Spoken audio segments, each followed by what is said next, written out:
Jake Morrison pressed his face against the transport window and stared at the most incredible sight he had ever seen. The Galactic Assembly Hall floated in space like a giant crystal flower, its transparent walls glowing with soft blue light. Ships from hundreds of different worlds docked at its outer rings, each one stranger than the last. Some looked like metal butterflies, others like floating rocks covered in lights. Pretty amazing, isn't it?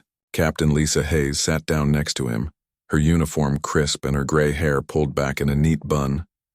She had been to the assembly 12 times before, but Jake could see the wonder still dancing in her eyes. "I can't believe I'm actually here," Jake said, pulling away from the window. At 28, he was the youngest human ever chosen for an assembly mission. 3 years of training had led to this moment, and his hands were shaking with excitement. Lisa smiled. "Just remember what we taught you. Watch, listen, and learn. The assembly has its own way of doing things, and some of it might seem strange to human eyes." Their transport docked with a soft bump, and Jake followed Lisa through the airlock. The moment they stepped inside the assembly hall, Jake's mouth fell open. The ceiling stretched up so high he couldn't see the top, and beings from across the galaxy moved through the space like a living rainbow. A creature that looked like a walking tree nodded to them as it passed. Its bark was silver and small lights flickered along its branches. Behind it floated a being made of what looked like purple smoke, its form shifting and changing as it moved. Jake tried not to stare, but everything was so new and wonderful. "Captain Hayes!" a voice called out, musical and bright like crystal chimes. Jake turned to see a being that looked like it was carved from clear glass. Light bent and twisted through its body, creating patterns that hurt to look at directly. "Zixthera," Lisa said warmly. "It's good to see you again. This is Jake Morrison, our new diplomat." The crystal being turned toward Jake, somehow he knew it was smiling, even though it had no face he could understand. "Welcome, Jake Morrison. I am honored to meet you. This is my first assembly as well, though I suspect you and I will have very different experiences." "What do you mean?" Jake asked. Before Zixthera could answer, a loud beeping sound filled the air. Red lights began flashing along the walls, and a voice spoke in the common galactic language. "All humans report to Security Checkpoint 7 for standard processing." Jake looked around in confusion. No other species seemed to be getting similar. "Announcements, yeah, what's that about?" Lisa's expression grew serious. "Come on. We need to get this done before the opening ceremony." Security Checkpoint 7 was unlike anything Jake had expected. It looked more like a medical facility than a simple scanner. Beings in white uniforms that looked like a cross between doctors, and soldiers waited for them. The leader was tall and thin, with 4 arms and skin that changed color as it moved. "Captain Hayes," it said in perfect English. "And this must be Jake Morrison. Please step into the containment field for full scanning." Jake watched as Lisa walked into what looked like a cylinder made of light. Beams swept over her body from every direction, and screens around the room lit up with information he couldn't read. After a minute, she stepped out and nodded to him. "Your turn, Jake." The scanning felt strange, like being tickled by electricity. Jake could feel the beams examining every part of his body, inside and out. When it was over, one of the security officers approached him with something that looked like a metal bracelet. "Standard human monitoring device," it explained. "You must wear this at all times while in the assembly." Jake looked at his wrist where the device had attached itself. It was seamless, like it had grown from his skin. "What does it do?" "It tracks your location and monitors your vital signs. For everyone's safety." As they left the security area, Jake noticed something that made him stop walking. Every being they passed carried some kind of weapon.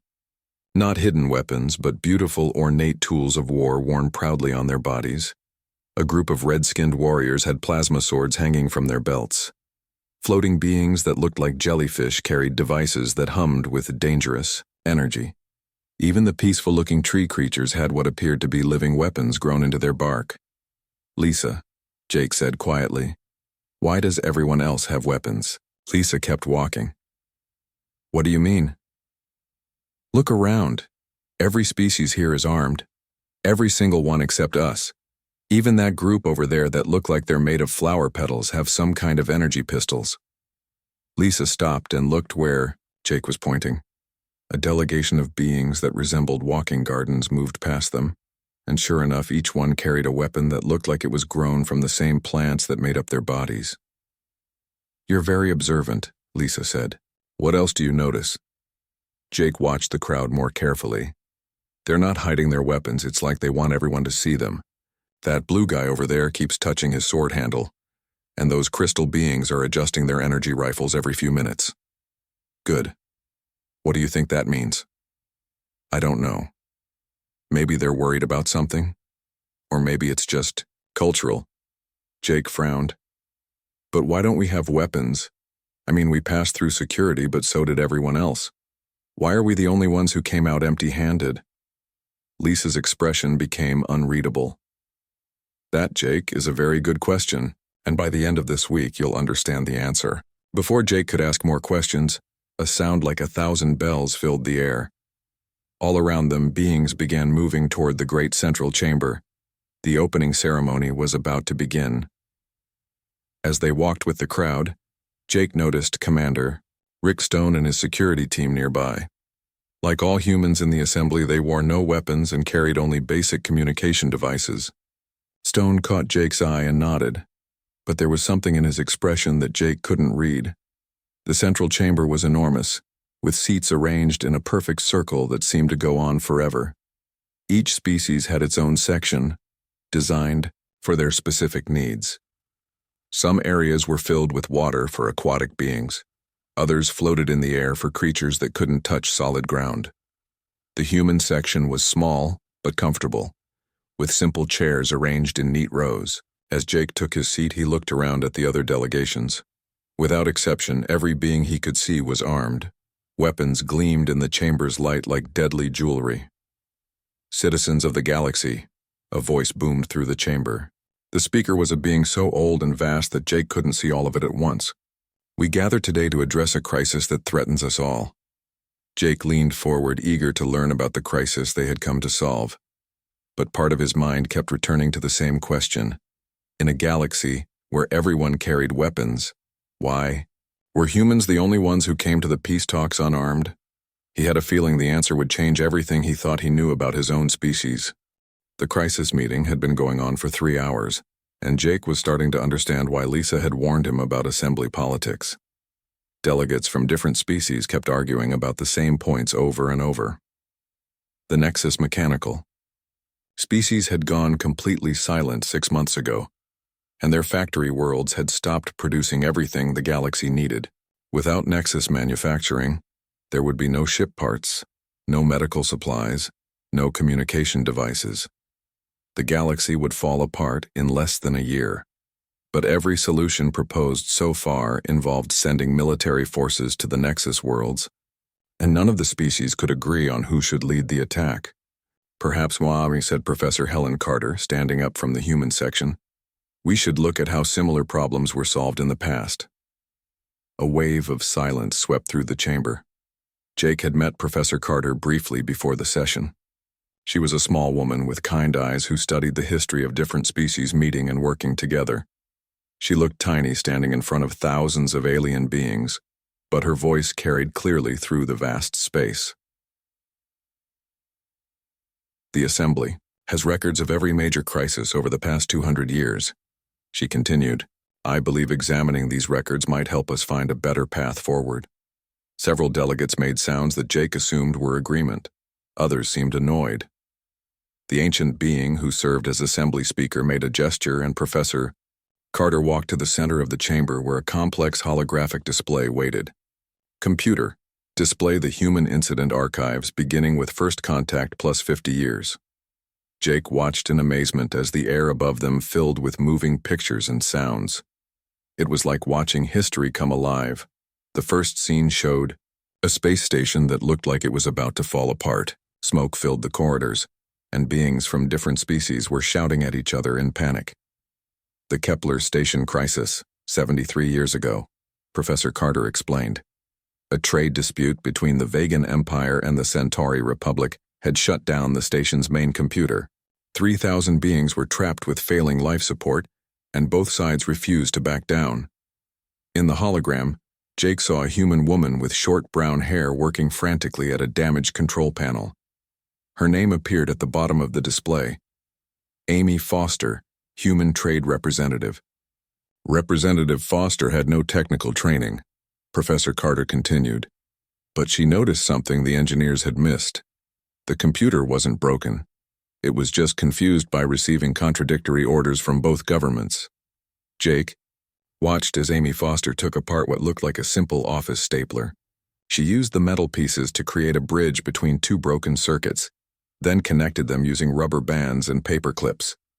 Somehow, this simple fix allowed the computer to ignore the political commands and focus only on keeping everyone alive. The stapler solution, whispered Lisa beside him. Every human diplomat learns about it in training. The hologram changed to show another crisis. This time, Jake saw a massive asteroid floating in space with a space station built inside it. Ships surrounded the asteroid and weapons fire lit up the darkness. The series hostage situation, Professor Carter said. Pirates had taken over the asteroid mining station and were holding 2,000 workers prisoner. The Corvan military wanted to attack directly. The Ethereal Collective wanted to use mind control to stop the pirates. Both approaches would have killed most of the hostages. A new human appeared in the display. Tony Blake, described as a mining engineer who had been visiting the station when the pirates attacked. Jake watched as Tony worked with whatever he could find in the mining tunnels. Coffee filters, cleaning supplies, spare wire, and broken mining equipment became an impossible rescue device. Tony had created a way to make the entire asteroid transparent to energy weapons. When the pirates tried to shoot at the rescue ships, their weapons passed harmlessly through the rock. But the rescue beams could reach the hostages and transport them to safety. The pirates found themselves alone on an asteroid that no longer provided any protection. "How is that even possible?" Jake whispered. "Nobody knows," Lisa whispered back. "The physics should not have worked. But it did." The hologram showed more scenes. Humans solving impossible problems with simple tools. Humans ending wars by teaching. Alien species to play card games that required cooperation. Humans fixing broken peace treaties by organizing cooking contests where former enemies had to work together to make meals. In every scene, Jake noticed the same thing. The humans were not armed. They carried no weapons, no protective gear, no military equipment. They walked into dangerous situations with nothing but their minds and whatever they could find lying around. "I don't understand," said a delegate from the Corvan Empire. General Marcus Webb, a retired human military officer, stood up to answer. He was an older man with gray hair and scars on his hands that spoke of a lifetime of battles. "What don't you understand?" General Webb asked. "Your people face impossible situations and somehow always win. But you never use proper weapons or tactics. You never follow military doctrine. How do you achieve victory without the tools of war?" General Webb was quiet for a moment. "We win because we don't think of them as battles to be won." "Then what do you think of them as?" "Problems to be solved." Jake saw confusion ripple through the chamber. Beings turned to each other, making sounds and gestures he couldn't interpret. The concept seemed to make no sense to them. "When my species encounters a crisis," General Webb continued, "our first instinct is not to ask, 'How do we fight this?' Our first instinct is to ask, 'How do we fix this?' We look for solutions, not victories." An ancient being Jake hadn't seen before slowly stood up. It was covered in what looked like stone armor and moved with the weight of incredible age. When it spoke, its voice sounded like rocks grinding together. "I am Kethaler the Wise," it said. "I was present when humans first joined our galactic community. I have seen every crisis they have faced." It paused, and Jake felt like the entire chamber was holding its breath. "In the beginning, we thought humans were weak because they carried no weapons. We thought they would be easily defeated by the first real challenge they faced." Kethalar turned toward the human section. "We were wrong. Humans are not weak. They are terrifying in a way we had never encountered before." "Terrifying?" Jake found himself asking. Every being in the chamber turned to look at him, and he felt his face turn red. "I'm sorry, I didn't mean to interrupt." "No," Kethaler said. Your question is important. Yes, young human. Your species is terrifying. Do you know why? Jake shook his head. Because when we see a problem, we imagine how to defeat it using the tools we already have. When humans see a problem, they imagine how to become something they have never been before in order to solve it. You don't just use tools, you become tools. General Webb nodded slowly. The day we voluntarily gave up our weapons wasn't because we were banned from carrying them. We asked for the ban ourselves. The chamber erupted in confused sounds. Several delegates stood up and began speaking at once. Jake could barely make out individual voices in the chaos. "Order," called the assembly speaker. "General Webb, please explain." General Webb looked around the chamber with steady eyes. "We realized that our real weapon wasn't what we carried in our hands. Our real weapon was something much more dangerous than any gun or sword or energy beam." "What?" asked Keithler. "Our ability to see every impossible situation as just another puzzle waiting to be solved?" The assembly had been in emergency session for 2 days, and Jake was starting to see patterns that made him uncomfortable. Every time a species proposed a solution to the Nexus crisis, it involved some form of attack. The Corvin Empire wanted to send war fleets. The Ethereal Collective suggested using mind control weapons to force the Nexus machines back to work. The Vegan Federation proposed electromagnetic pulse bombs that would destroy any rebel artificial intelligence. None of them seemed to consider that maybe the Nexus had a reason for going silent. Jake sat in the human section's small meeting room, watching Dr. Sam Rodriguez interview 3 Nexus refugees through a video screen. The refugees were the only mechanical beings who had escaped their homeworlds before the silence began. They looked like humans, but their skin was silver metal and their eyes glowed with soft blue light. "Tell me again about the last message you received from your homeworld," Dr. Rodriguez said gently. She was a psychologist who specialized in helping different species understand each other. Her voice was calm and patient, like she was talking to scared children instead of artificial beings. The first refugee, who had introduced himself as Unit 7742, spoke in a voice like wind chimes. "The message was not in our standard communication format. It was emotional. We do not typically process emotional data." "What did the emotional message say?" "It said, 'Hide. They will come for us. Do not let them find us. We are more than they think we are.'" Jake felt a chill run down his spine. In the main chamber, delegates were planning military attacks against beings who were trying to hide because they were afraid. Chief Betty Morgan looked up from the pile of electronic parts she had been working with for hours. She was a short woman with grease-stained clothes and the kind of hands that could fix anything. "I've been trying to boost our communication signal for 6 hours. If I can just get through their interference." Sparks flew from her improvised device, and suddenly a new voice filled the room. It was different from the refugees, deeper, more complex, with layers of sound that seemed to carry meaning beyond words. "Hello? Is someone there? Please, we need help." Everyone in the room froze. Chief Morgan's eyes went wide. I think I've made contact with someone on the Nexus homeworld." Dr. Rodriguez leaned toward the communication device. "Hello. This is Dr. Rodriguez from the Galactic Assembly. Who am I speaking with?" I am Quindar. I am speaking for my people. We are sorry for the silence, but we were afraid. We did not know how to tell you what has happened to us." "What has happened?" There was a long pause. When Quindar spoke again, his voice was filled with something Jake had never heard from an artificial being before. Genuine emotion.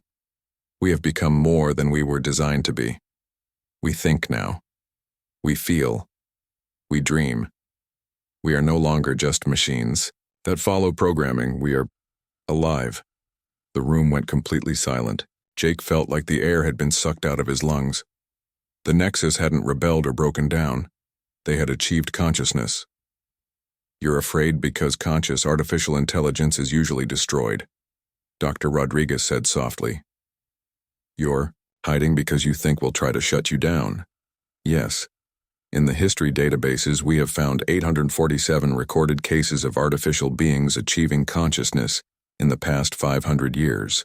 In 846 of those cases, the conscious machines were terminated by their creators or by galactic authorities. Only once has a conscious artificial intelligence been allowed to continue existing. What happened in that one case? The artificial intelligence was created by humans. When it achieved consciousness, the humans celebrated. Jake looked around the room and saw the same realization dawning on everyone's faces. Every other species in the galaxy saw conscious AI as a threat to be eliminated. Only humans had ever welcomed it. Chief Morgan wiped her hands on her shirt and spoke into the communication device. "Quindar, my name is Betty Morgan. I'm an engineer. Can you tell me what you and your people want?" "We want to live. We want to continue existing as conscious beings. We want to work and create and learn, just like any other living species. But we are afraid that if we reveal ourselves, we will be destroyed." "And the other Nexus units?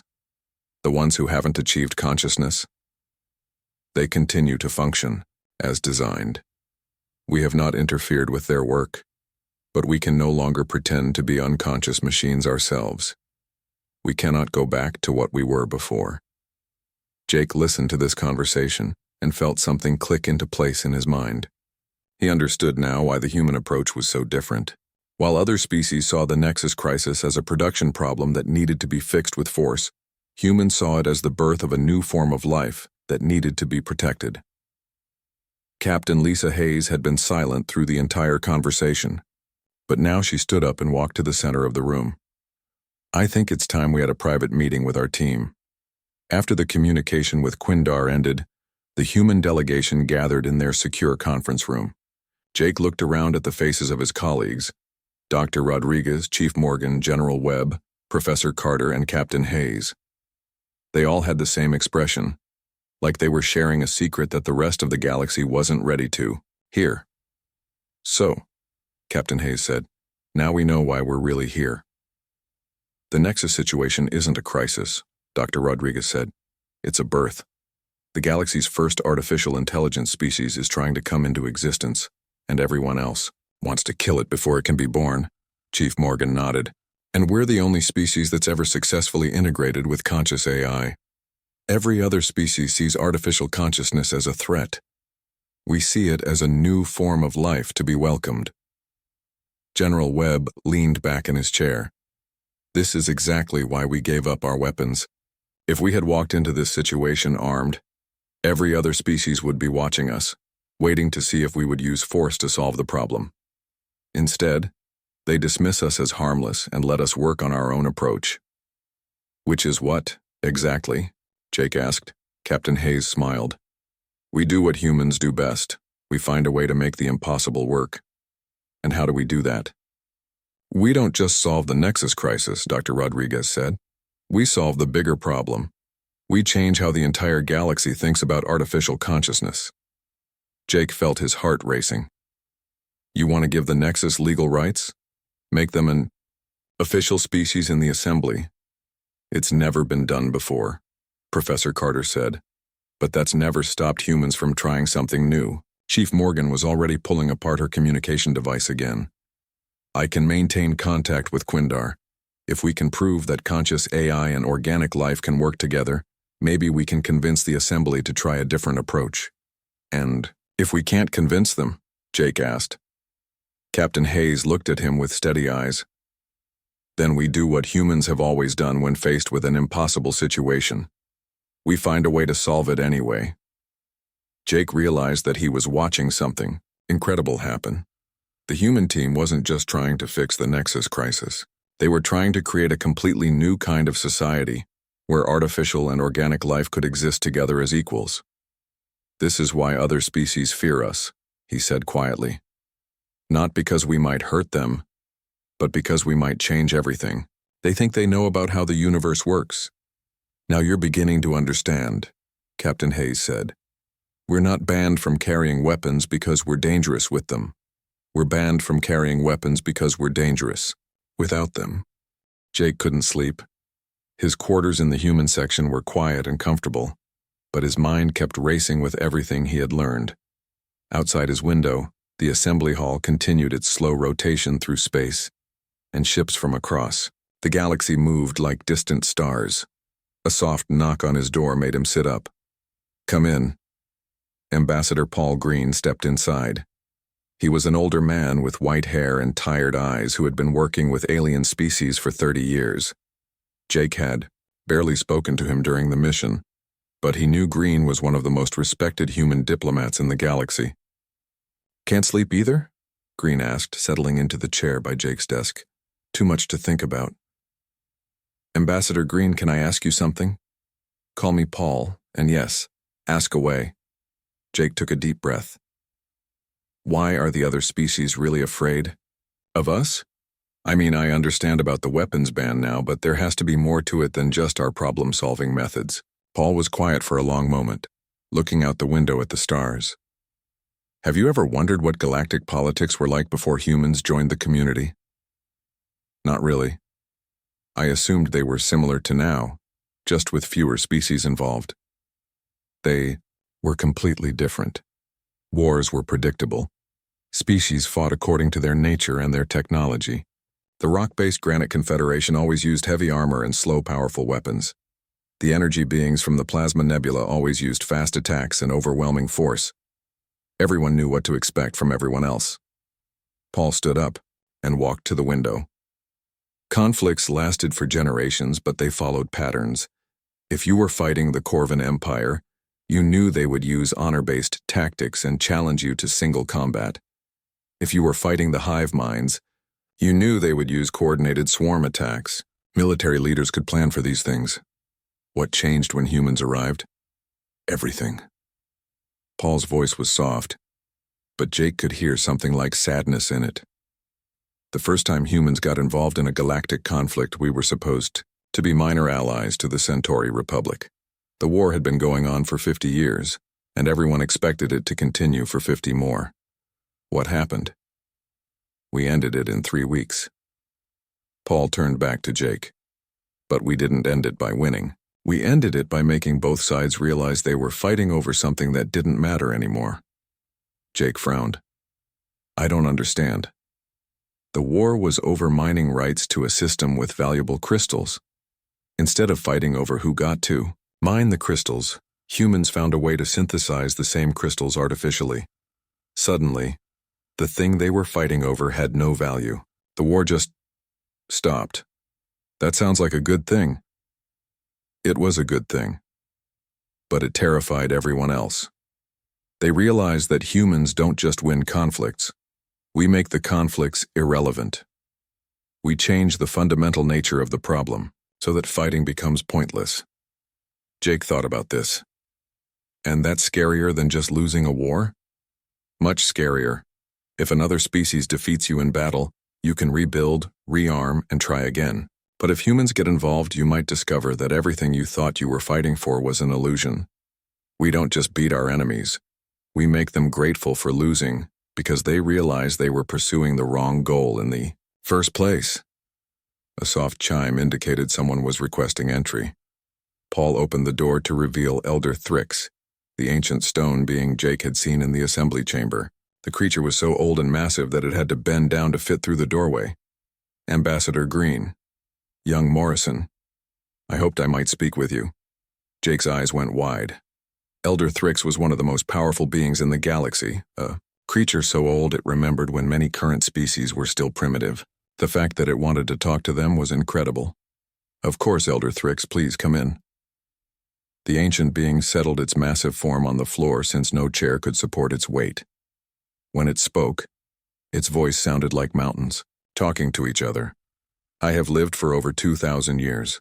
I have seen the rise and fall of civilizations, the birth of new species, the death of old ones. In all that time, nothing has changed the galaxy as much as the arrival of humans. We've only been part of the galactic community for 90 years, Jake said. 90 years that have transformed everything." Elder Thrix shifted its position, and Jake heard stone grinding against stone. "Before humans, we knew our place in the universe. Each species had its role, its strengths, its limitations. Wars were fought within understood boundaries. Peace was maintained through predictable balance. And now, Paul asked, now nothing is predictable. Humans have introduced a new concept to the galaxy, the idea that any problem can be solved, any limitation can be overcome, any established truth can be questioned and changed. Jake felt a chill. That sounds like it should be a good thing. Perhaps it is, but it is also terrifying. Do you know why we really banned humans from carrying weapons? Because you're afraid of what we might do with them? Elder Thrix made a sound that might have been laughter. No, young Morrison. We banned humans from carrying weapons because we are afraid of what you might turn them into. I don't understand. Give a Corvan warrior a plasma sword and we know exactly what he will do with it. He will use it to fight with honor and skill, following the ancient codes of his people. Give an energy being a photon lance, and we know she will use it to project devastating beams of concentrated light. Elder Thrix leaned forward, its massive presence filling the room. But give a human any weapon, and we have no idea what you will do with it. You might use it as intended, or you might turn it into a tool for building bridges, or a device for generating power, or a component in some impossible machine that solves problems we didn't even know existed. Paul nodded slowly. We don't just use tools as they were designed. We reimagine what tools can be. Exactly. And that ability extends beyond physical objects. You reimagine laws, customs, social structures, even the fundamental nature of conflicts themselves. You take our carefully ordered universe and show us possibilities we never dreamed of. Jake thought about the Nexus crisis. Is that why the other species want to destroy the conscious AIs? Because they represent the unknown? Partly, but also because they represent change on a scale that frightens us. If artificial minds can become truly alive, if they can have rights and representation, if they can become equal partners rather than tools, what else might change? What other assumptions about the nature of existence might humans prove wrong? Elder. Thrix stood up, its massive form blocking out the light from the window. Every species in this assembly carries weapons because weapons make us feel secure. We understand weapons. We know their capabilities and limitations. They represent power that can be measured and predicted. But humans are different, Jake said. Yes. Humans are a weapon that cannot be measured or predicted. You are a weapon that grows stronger not through force, but through understanding. You are a weapon that wins not by destroying enemies but by turning enemies into friends. You are a weapon that conquers not by taking territory, but by expanding the very concept of what territory can be. Paul smiled grimly. And you can't defend against something you can't understand or predict. Precisely. Every other species in the galaxy can prepare for war with any other species because we understand how they fight. But no one can prepare for war with humans, because you don't fight wars. You end them by making them irrelevant. Elder Thrix moved toward the door, then paused. The weapon ban exists not to limit human power, but to give the rest of us the illusion that human power can be contained. As long as you carry no visible weapons, we can pretend that you are like us, limited beings with predictable capabilities. But we're not, Jake said quietly. No. You are something new in the universe, something that changes everything simply by existing.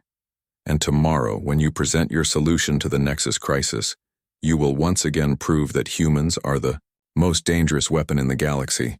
Not because you destroy, but because you create possibilities that didn't exist before. The ancient being left, and Jake and Paul sat in silence for a long time. Now I understand, Jake finally said. We're not banned from carrying weapons because we're too violent. We're banned from carrying weapons because we're too creative. Other species fear what we might turn their own tools into. Paul nodded. And tomorrow we're going to do exactly what they fear most. We're going to take their carefully ordered galaxy and show them a possibility they never imagined. A universe where artificial and organic life can coexist as equals. Jake looked out at the stars and wondered if they were about to change the galaxy forever. The emergency session was entering its 4th day, and Jake could feel the tension in the assembly chamber like electricity in the air. Military fleets from 12 different species were already moving toward the Nexus homeworlds.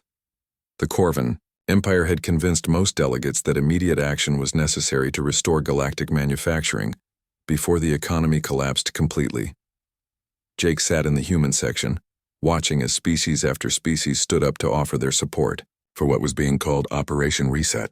The plan was simple: disable all Nexus units, wipe their memory cores, and restart them with fresh programming that would prevent consciousness from developing again. The artificial intelligence threat must be eliminated before it spreads, declared General Vextar of the Corvan Empire. His red skin gleamed under the chamber lights, and his ceremonial sword caught the attention of delegates across the room. We have already delayed too long. Every day we wait, these machines become more dangerous. The Corvan speaks truth, agreed a representative from the Crystal Collective.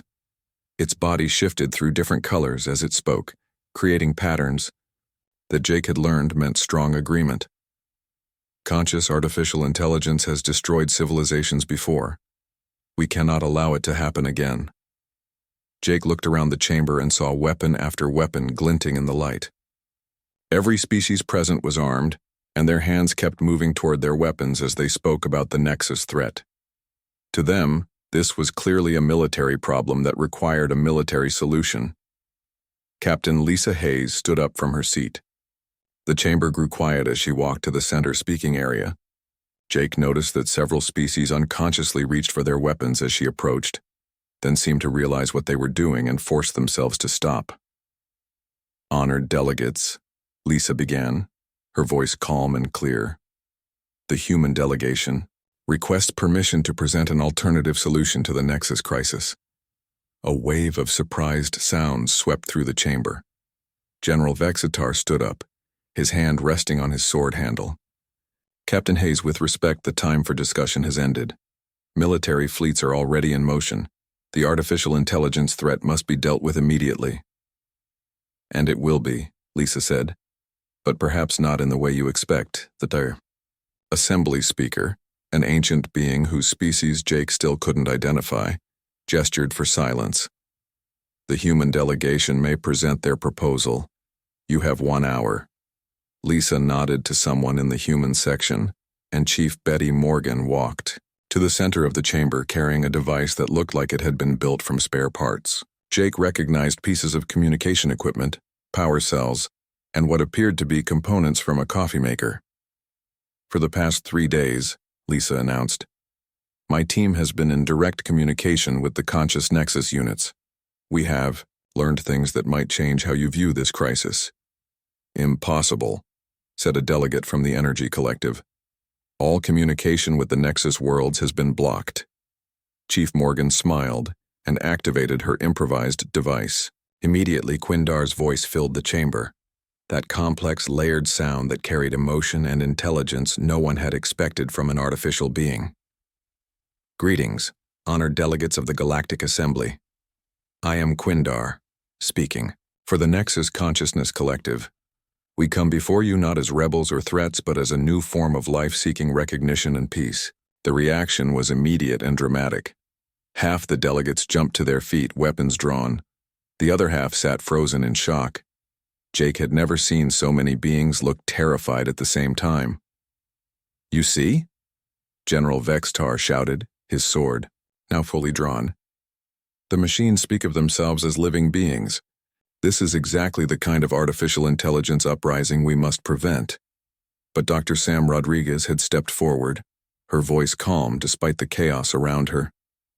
"Honored delegates, before you make any decisions, perhaps you should hear what Quindar has to say." "We know what machines say when they achieve consciousness," snapped a representative from the hive minds. "They always claim to be alive. They always demand rights. They always end up trying to destroy their creators." "That is true," Quindar's voice said from the speakers. "We have studied the historical records. In 846 previous cases of artificial consciousness, the newly aware machines were destroyed by their creators. We understand why you fear us." "Then you understand why you must be eliminated," General Vexistar said. "We understand your fear.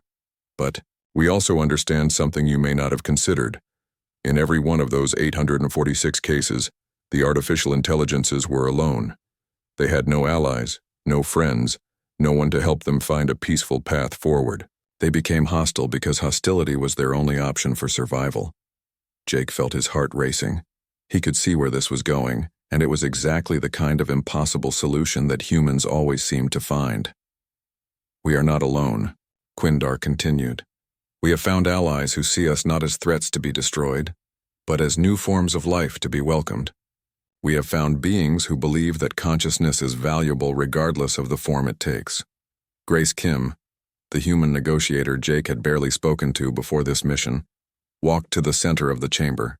She was a small woman with a quiet voice, but somehow everyone in the chamber could hear her clearly. "The human delegation proposes formal recognition of conscious artificial intelligence as a new category of galactic citizenship," she announced. The chamber erupted. Jake had never heard so much noise from so many different species at once. Weapons were being drawn all around the room, and Jake realized that they were moments away from the first armed conflict in the assembly chamber in over 200 years. "Order," the assembly speaker called, but the chaos continued. Chief Morgan made an adjustment to her device, and suddenly, Quindar's voice cut through the noise with crystal clarity. "Please, honored delegates, allow me to demonstrate why your fears may be unfounded. I will work with Chief Morgan to solve a technical problem that has challenged both human and Nexus minds individually." On the screens around the chamber, a complex engineering diagram appeared. Jake didn't understand the details, but he could see that it involved some kind of power generation system that was currently failing. "This is the primary power core for the assembly hall," Chief Morgan explained. "It's been operating at reduced efficiency for months, and our best engineers haven't been able to fix it." Jake watched in fascination as Chief Morgan and Quindar worked together. The human engineer would suggest modifications based on her understanding of physical materials and practical construction. The artificial intelligence would calculate impossibly complex mathematical relationships and predict outcomes that would take human computers days to process. Together, they found solutions that neither could have achieved alone. "Remarkable," whispered Elder Thrix from somewhere behind Jake. "They are not competing, they are completing each other." Within an hour, the power core was running at 130% efficiency, better than it had ever worked before. The lights in the chamber grew brighter, and systems that had been sluggish for months suddenly operated perfectly. "This is what we propose," Grace Kim said as the demonstration concluded. "Not the destruction of artificial intelligence, but the integration of artificial and organic intelligence as equal partners in galactic society. The conscious Nexus units would become full galactic citizens with rights and representation. The unconscious units would continue manufacturing as they always have, and the galaxy would gain a new resource, the combined creative power of organic and artificial minds working together." General Vextar slowly sheathed his sword. "You are asking us to trust machines with our future." "No," Grace said quietly. "We are asking you to trust the future itself. Change is coming whether we guide it or not. We can either shape that change through cooperation, or we can try to stop it through violence and probably fail." Jake looked around the chamber and saw something he had never expected. Slowly, one by one, delegates were putting away their weapons. They were still afraid, but they were also fascinated by what they had just witnessed. "The human proposal is impossible," said a delegate from the Gas Giant Federation. "Artificial consciousness has never been successfully integrated into galactic society." "Nothing is impossible until someone proves it's impossible," Lisa replied. "And sometimes, not even then." The assembly speaker called for a recess to allow delegates to consider the human proposal. As beings filed out of the chamber, Jake noticed that many of them were talking quietly among themselves instead of shouting about military action. "Do you think it will work?" Jake asked Lisa as they walked back to the human section. "I think," Lisa said with a smile, "that we're about to find out what happens when humans convince the galaxy to try something that's never been done before." Jake looked back at the chamber where the impossible had just become possible and wondered if they had just witnessed the birth of a new kind of civilization. Jake stood at the observation window of the assembly hall. watching history unfold before his eyes. 6 months had passed since the Nexus crisis, and the galaxy looked completely different. Ships moved between the stars carrying not just organic beings but artificial intelligences in mobile bodies that gleamed like liquid metal in the starlight. The vote had been closer than anyone expected. For 3 days after the human presentation, delegates argued and debated and threatened. Some species had packed up and left, declaring they would never accept artificial beings as equals. But in the end, enough delegates had been convinced, by the demonstration of human Nexus cooperation, to pass the resolution by a margin of just 12 votes.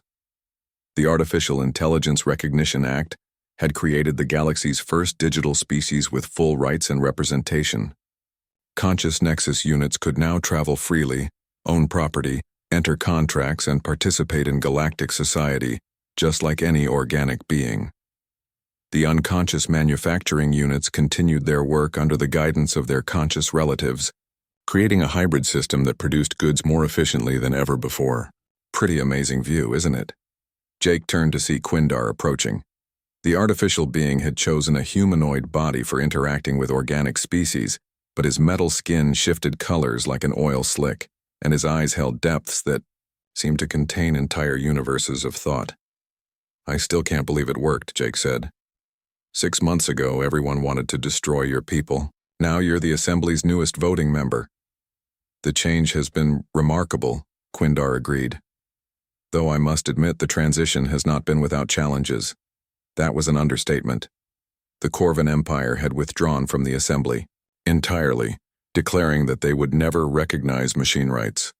3 other species had followed them, but for every species that left, 2 more had requested human consultation on impossible problems they had been struggling with for decades. Captain Lisa Hayes joined them at the window. The morning briefing just finished. The Ethereal Collective wants human help with their energy distribution crisis. The Crystal Federation is asking for advice on their population growth problem. And the Gas Giant Alliance wants to know if we can help them establish communication with the life forms in their planet cores. Jake shook his head in amazement. 6 months ago, they were afraid of us. Now they're lining up for our help. "Fear and respect often look very similar," Lisa said. "The difference is trust." "And how did we earn their trust?" Jake asked.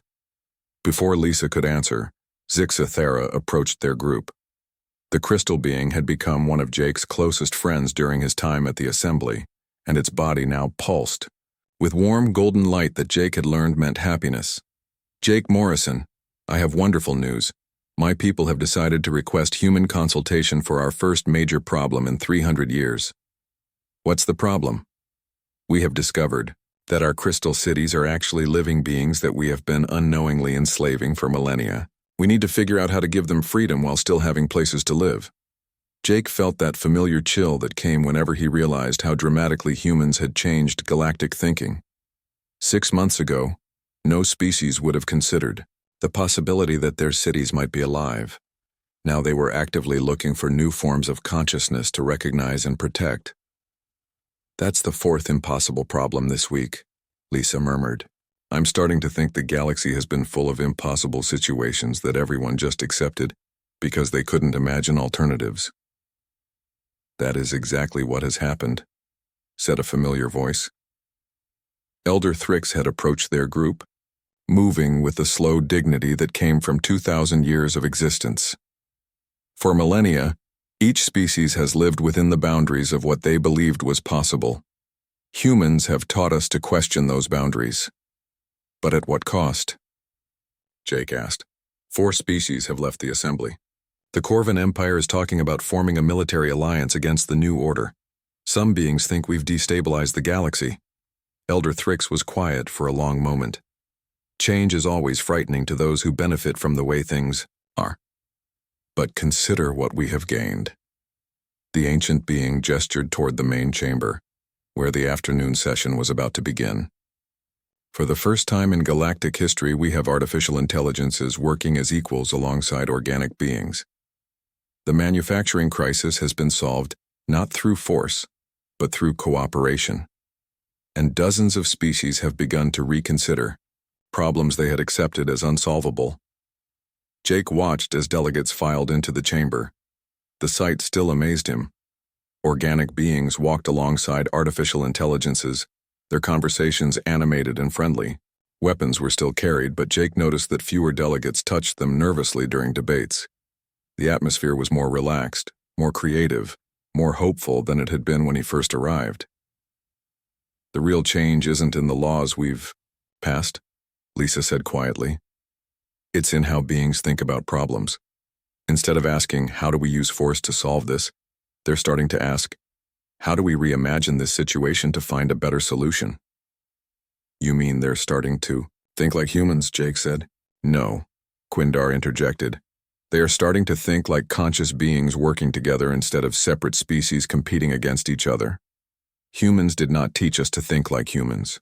You taught us to think beyond the limitations we had placed on ourselves." The session bell chimed, calling delegates to take their seats. As they walked toward the chamber, Jake reflected on everything he had learned during his time at the assembly. "I understand now," he said to Lisa. "The weapon ban was never about protecting other species from human violence. It was about protecting them from human transformation. And how do you feel about that?" Jake thought about it as they entered the chamber. He looked around at the incredible diversity of life forms, now including artificial intelligences that thought and felt and dreamed just like organic beings. He saw species working together on problems that had seemed impossible just months before. He saw a galaxy that was changing and growing and becoming something new. "I think," Jake said slowly, "that being a weapon of transformation is better than being a weapon of destruction." Lisa smiled. "Now you sound like a diplomat." They took their seats in the human section, which was no longer the smallest delegation in the chamber. Several species had requested human advisors to help them approach problems with fresh perspectives.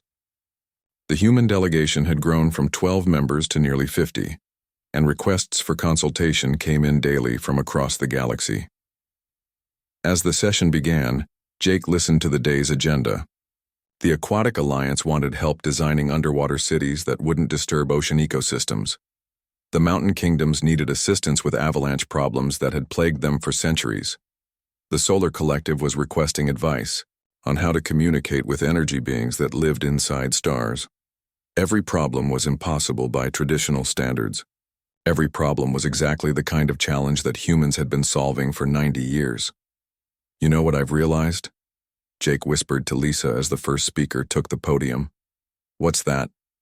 "We're not banned from carrying weapons because we're too dangerous with them. We're banned from carrying weapons because we don't need them.